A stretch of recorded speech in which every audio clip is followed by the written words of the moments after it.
everybody, to WTL. Where's the Line? Nebraska's first and only sports betting show.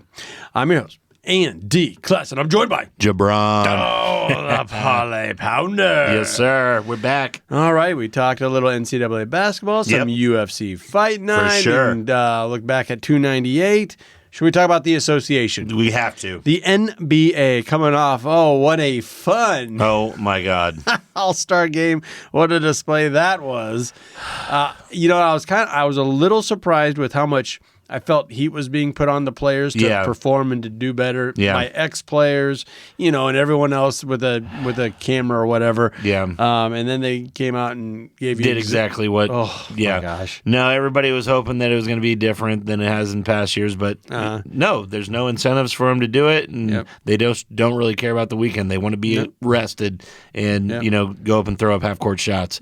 Not very entertaining, it's sad because growing up, it's one of those things that you really look forward to as a kid, especially as a young fan of the NBA. Yeah. You even hear a lot of teenagers now saying, "Well, what is this?" Yeah, and I mean, I'll show my age. I felt like back in the day when the Bulls were going on their run. Sure. That was an opportunity for Michael Jordan and his guys to send a message to the Western Conference, like, don't even think about it. Yeah, we're the best here. I'm going to win the MVP. I'm going to push you around. And, I got a couple of Knicks on my team. That's fine. We'll deal with these guys. We'll have a better team. I'm taking that young buck from the Lakers and putting him in his place kind of thing. Exactly. And it was competitive. And it was fun. And it was a point of pride for these players. But, now, without the money, without the incentive, they don't care. Yeah, so, the best event of the entire NBA All-Star game was Steph versus the Sabrina.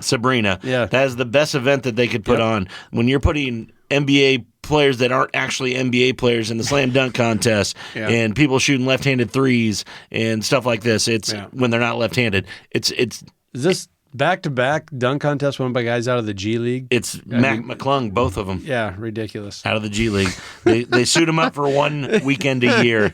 And good for Mac McClung. He's a very good dunker. But if you're going to let him do it, why isn't it just all professional dunkers? Don't even get NBA players anymore. Yeah, just get the Harlem Globetrotter guys and stuff like that. Those guys can do it. And that'd be fun. That would be fun. So, all right, well. Let's get back to real basketball. Let's get back to some real basketball. And we got some headliners here, and we're talking the weekend, so let's start with Saturday, February 24th. We are talking about the Boston Celtics heading on over to New York City to take on the Knicks. Boston's way out in front in the Eastern Conference here. Really nice record, 43-12, winning at a clip of 78%. But right behind them is New York. But guess what? They got 10 more wins than the Knicks. Maybe the Knicks can get one back here at home. Yeah, Andy. This is very hard to call right out of All-Star break, but the Knicks going into All-Star 4-game skid, as on the other side, it's a 5-game winning streak for the Boston Celtics. They got the new face of the league, I think, in Jason Tatum. I think this is definitely the head-on favorite to come out of the East. I don't know if they have enough to push them to that title, but they have as good a chance this year as they've ever had. On the other side with the Knicks, they have some really good pieces. Julius Randle, their big guy in the middle, doesn't seem like he's going to be back for this game. He's eyeing a return of February 29th, so a couple more weeks for him. I just think the Celtics kind of overpower them with these injuries, and Boston gets a win right out of the All-Star break. Yeah, and they don't want to just start letting teams cut into their lead in the Eastern Conference either, and they know that New York's tied or a half a game ahead of Philadelphia. They don't want to give anything away to those two teams. No doubt. And here you got a head-up matchup. You talk about Jason Tatum having a spectacular, leads the team in scoring, assists, and rebounds. The big three. Pulling in 9 boards a game. And I think a lot of folks, when they think of Jason Tatum, they think of him hoisting up threes in the playoffs and then them getting shorted or whatever. But no, he's putting together one heck of a season. I'm a little surprised. I was looking at MVP odds, which we all know it's probably Jokic. But Tatum at a plus 2,900, plus 2,500. I'm kind of surprised to see it that's a good value right now. Probably the best bang for your buck in the NBA right now for an MVP odd. Just because look at their record; they've only lost 12 games all season, and like you said, he's averaging 28, 9 and 5 across the board, and those are MVP numbers, especially when you're on a good team like this. But when they go to the Mecca, when they go to Madison Square Garden, this is over. Give me Boston. I think they'll be favored pretty good in this one, though, as well. Take them up over 5? I would take them up over 5 for sure. Wow, okay. Yep. All right, let's see if you can stick with that. Yeah. We're going to move on to Sunday, the 25th, for a 2:30 tip-off. Yeah.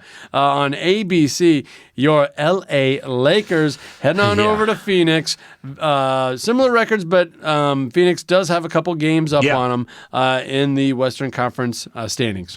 Yeah, Andy, just coming out of the break, I like the Suns in this one. The Lakers, are 3-1 against them in regular season, taking one on the road and one at home. But the Suns took the last one, beating them by 127-109 in January 11th. I believe this Phoenix Suns are really a sleeping giant in the NBA right now, Andy. And they got the star power. They got the star power, and this is one of my future bets right now is the Suns are plus 1,300 to win the NBA Finals. Ooh, I love this. I love this value right now just because I think that they have the star power to do it. KD, if he stays healthy, is one of the best players of all time. Yep. And when you got people like Bradley Beal and Devin Booker to sidekick him, it's going to happen. Nurkic, leading the team in rebounds. No, that's what I'm saying. They got a squad. They got pieces. And if you put a $25 bet on this, Andy, that's returning $350. So not a lot of money to win a lot there.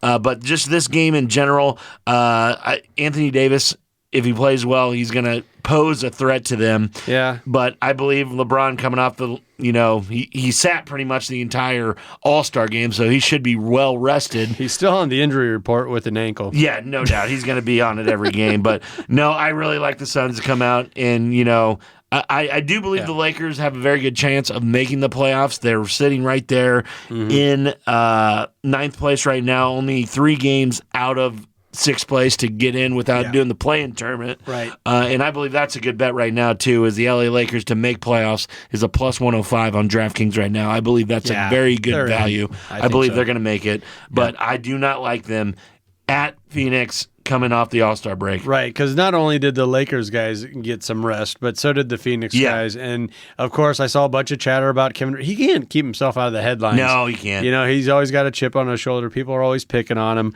I just couldn't imagine being a superstar like that, like arguably one of the top 3 players in the world and caring about what someone said about me on Twitter. Exactly. Some Reaper needs to let that ride off his back because, just let it go, man. You're one of the best scorers of all time.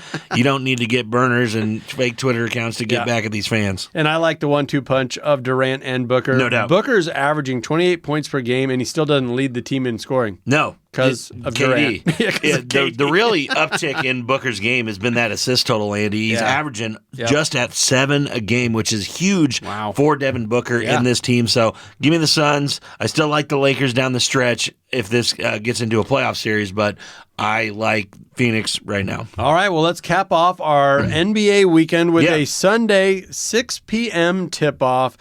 The Denver Nuggets are heading on over to San Francisco to take on the Golden State Warriors. The Golden State Warriors are now a game above 500. Yeah. But Denver, oh boy, they are number 1 by a ways. Yes. And I just don't. They're not number 1, but they're 3rd in the Northeast with a Northwest division with a 36-19. They're right record. where they want to be, Andy. They're exactly where they want to be. And Jokic is far out and away the favorite to win the MVP. In fact, if you even had a thought of it, you better get that money in now because it's already at minus money. It's already at minus 120, minus 130. Yeah. I'm even seeing a Hard Rock has it at a minus 180. Yeah, no, it's a foregone conclusion that this is happening. He's averaging 26, 12 rebounds, and 9 assists, mostly a walking triple-double anytime he steps on the floor. Yep.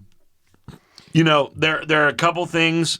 Jamal Murray was game time decision. Coming into this game, I believe he's going to play. It looks like Golden State Warriors are as healthy as they can be right now. I just don't believe that this team has what it takes to make the next jump. they're phasing these old guys out, Andy. Yeah. And I don't believe Draymond's going to have a place at Golden State next year. I don't believe Klay's going to have a space in Golden State next year. Yeah, I believe it's going to be a rebuild around Steph. Yeah. And who knows what that's going to look like. Yeah, and Chris Paul leads the team in assists, but you need more out of him. He didn't play. Yeah, you need more out of the guy, but I don't know if he can give more because all these dudes are getting up to a little long in the tooth. No, exactly, Andy. And, Denver's going to come in here. I think they're going to be a spark at this All-Star break to try and grab that number one seed and make people come through Denver in the playoffs. So I really like them to make an announcement here and just take down these past champions and the Warriors and really put it to them and show everybody in the West we're here to stay. A little bit of a statement win coming out of the break, and it's a Sunday evening, so the bright lights, you're going to have the whole ESPN crowd or television audience to kind of wrap up the weekend. But the Warriors, they come up and win these games every now and then. It's hard. I don't know why, but they do. It's hard to bet against the Warriors in prime time at Golden State. But, Andy, I'm looking at the regular season here. Denver leads 3-0, beating them 105-108 at home, 114-120 at home, and then going on the road and beating them by 3 points. Their last matchup on January 4th. So I just really think Nuggets have their number, and they just don't have an answer for Jokic. And especially if Jamal Murray plays, he's going to lock down on Steph as much as he can. Well, so they beat him by 6, 3, and 3. Yep. Do you think that point spread will probably be somewhere in the middle there? I think that the Warriors might be favored in this game. Oh, really? Yeah, if you're getting any plus money for Denver, definitely jump on that. It's probably a toss-up game when it comes down to it, but if you're getting any plus money or plus points with Denver, definitely take it to the bank. Yeah, I mean, we talk about not betting against the Warriors, Golden State, but I feel more so about Denver. Yeah. I really would not put money against them in any matchup you just in can't. the NBA. You just can't. They're the best, and even going with that 3-game skid into the All-Star break, it just doesn't faze me because they can turn it on at any point. And Joker kind of treats this as his second job. Yeah, so likes his horses. Yeah, he likes his horses, but he's going to be the horse in the second half of the season here. There we go. Well, you heard the horn, so that means we're up against it. But let's take a minute to recognize one of our fabulous partners, and that is the Nebraska Brewing Company, world class in every glass. Don't go anywhere. This is WTL.